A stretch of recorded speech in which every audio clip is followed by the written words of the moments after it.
You know, I have like almost nothing to complain about. In terms of my quality of life improvements as of late, and just as a general trend, they've both been astronomical and very consistent. And I feel like at this point in my life, I'm at a place where I can say I am fairly content. Not to say that there aren't flaws, not to say that I don't have complaints when we get into the day-to-day minutia that makes up my life, but I think you can say that of literally every person on earth. I believe I've struck a balance uh, in matters such as diet. Exercise is something that I'm working on due to being in a highly suburban place, in spite of the fact that I live in mixed development, but it's really suburban. So exercise I could do better on, but I'm trying to do what I can, in a home setting. But diet's great. I'm with the person that I love. I'm doing the things that I love. And I'm also making art. The pro work crowd is constantly saying how human beings need purpose and how being a NEET will inevitably lead to nihilism and destruction. But I think those beliefs, those concerns, primarily come from the fact that human beings like to work, or rather, human beings like to engage in labor, but they don't really like to be exploited by the capitalist system, which is inevitably what's going to happen in the vast majority of cases when people engage in what we call work under this system, especially in a highly exploitative economy like the United States. So the chances of you both getting a job that will treat you well and that is meaningful to you, non-alienating, and also happens to line up with whatever your individual desires and circumstances are, a job that allows you to pursue your purpose and mission, like that's a really rare thing. And I think it's an opportunity that many people are simply not afforded, and some people simply don't want.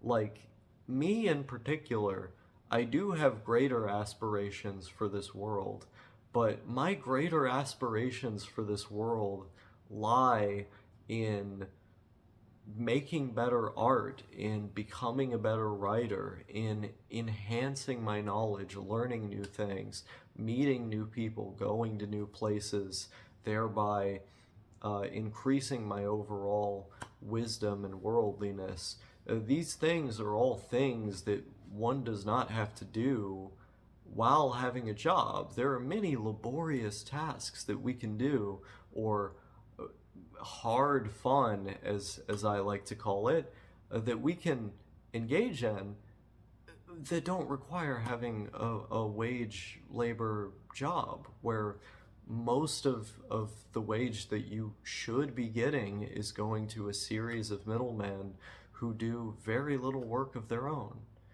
And so I look at my life now. I almost said knife. That would have been a strange slip of words for all of my glowing fans, let's call them, who happen to be listening. I don't own any of those, just to be clear. But um, when I look at my life, like, I couldn't be happier. I have everything I want. I have a beautiful and wonderful person who supports me, who loves me, who respects me, and I can speak to on a daily basis for hours about a variety of things, and also enjoy the many quiet moments of solace and comfort that are mundane as well. That balance that she and I are able to strike, and the fact that we continue, as we learn more about each other, we continue to grow closer to one another. Um, it only cements, as it has continued to do so throughout our relationship and our marriage, it only cements my core belief that this is the person for me, that this is the person that when I said I do to, I meant it with the full force of my being. And I get to have that relationship. I get to experience that love on a daily basis and the challenges that come with it that also make me a better person, and the many benefits that come with it that also improve my overall quality of life. I get to experience all of that from the comfort of this safe and stable apartment that I did not have before.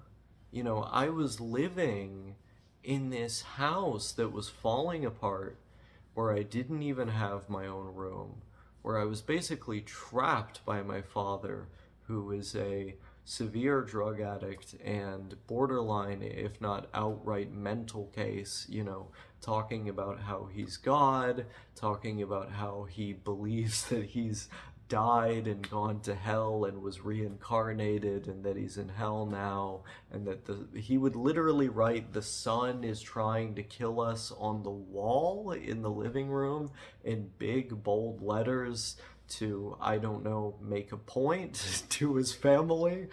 And of course that was accompanied by many flowery worded incoherent streams of babbling.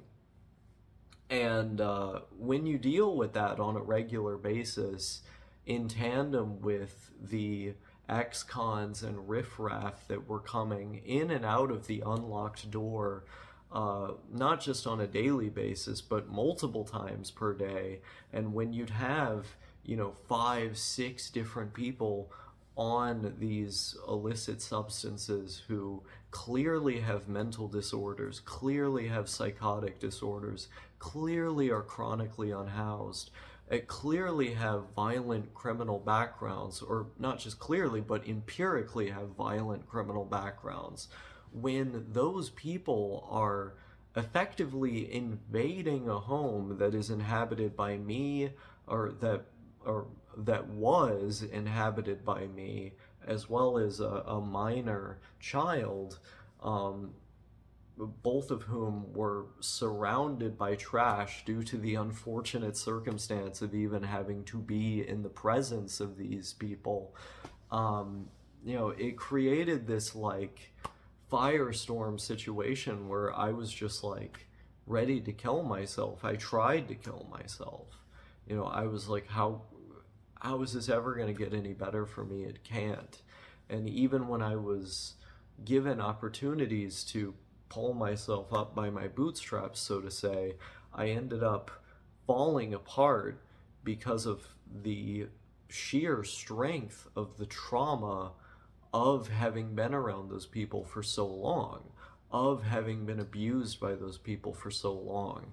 And so my path forward to getting a job that I can tolerate, and then to eventually going to university, getting an education for myself, and contributing to society in a bigger way, will ultimately be through many, many failed attempts at finding a balance, finding a work-life balance, and going from there, making some smart investments in myself or otherwise, and having the support of the positive, healthy people that I now have the support of, and maintaining that support by maintaining my own emotional stability, which I thus far have done, I think, a fabulous job of. And so I look at all this put together, I look at the environment that I'm in, I look at the freedom that I have to just play video games all day, some days if I want to, or read lots of books to further my knowledge, to, you know, have extensive brain combat with people, and watch the lectures and read the studies, and also catch up on all of the schoolwork that I missed because I'm a high school dropout, also catch up on all of that through things like Khan Academy and so on, going at my own pace, and being able to do all those things with the support of my wife, with the support of the good parts of my family that aren't enveloped in this horrendous cycle of addiction to neurotoxic drugs that undoubtedly exacerbated the trauma of my father and his friends. I use that term loosely. Um, you know, what taken together, like being away from all of that and having the people, the supportive, healthy people that I have in my life now, and being able to go at my own pace and actually have the freedom to do what I want when I want, it's opened me up to also be able to assess what my priorities are. And my priorities are, of course, like everyone else, to live a happy life. The path forward to getting there, though, is going to be mired in many individual failures. But because I have that support system, because I have that environment, I know that I can't give up. Not because I can't afford to under the threat of duress or economic coercion, which is what this system seems to perpetuate. You know, I would say that coercion in our economic system is what leads to the horrific lack of social mobility we have in this country, but I digress. The fact that people have made these investments in me, that in the past, would be made and I'd fail at, and then I'd be like, oh shit, I have to give up because this was my last chance. I don't have any more chances. I'm so poor, I can't make it out of this. It's over. I ought to kill myself. I'm not in that situation anymore. Right now, I have a stable situation where I know I'm going to have a place to live. I have someone that I'm with that I know I have a good relationship with, that I know I'm going to treat right, and that I know is going to treat me right. And that when there's turbulence, turmoil, or what have you, relationship-wise, I know we can get through it. And it's the strength of that bond, as well as the strength of my own resolve to get through all of that mess that I was in that place that I think could fairly be described as a crack house. The strength of resolve I had to get out of that mess, and the strength of resolve I had to look at my old relationships and say, I don't need this. I don't need to be with anybody.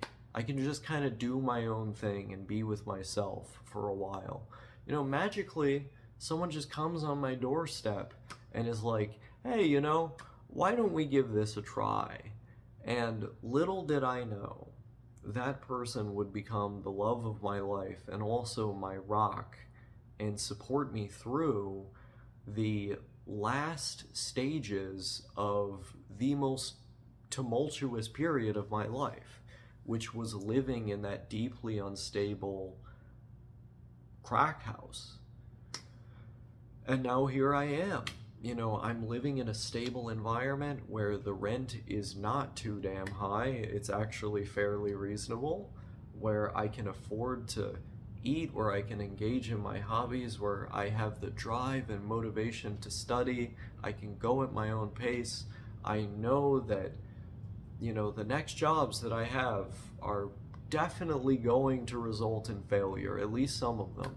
But with each one that I get, I'm gonna improve, I'm gonna learn something, and with each of those failures, I'm gonna take something that's worth having learned, and I'm gonna apply it the next time around, and incrementally, I'm gonna go bit by bit until I'm in that university, with my GED on my application. I get accepted to said university, and I am furthering my academic achievement to then further my position in the world and maybe change it for the positive, or at the very least change myself for the positive, which I know would have a positive impact on the ones I love. Even if I don't do any of that, even if none of that comes to fruition, which I think it will, but even if none of it does, I still have this life of freedom that I can sustainably live, playing the video games, you know, being with the people that I care about, and engaging in my hobbies more broadly, engaging in creativity, making things, you know, engaging in labor, mental labor, sometimes physical labor, not often, but, you know, mental labor, creative labor, emotional labor, these things are deeply fulfilling. And so labor doesn't come in the forms that we might first think of. It comes in many, many different forms, and it will provide fulfillment nonetheless.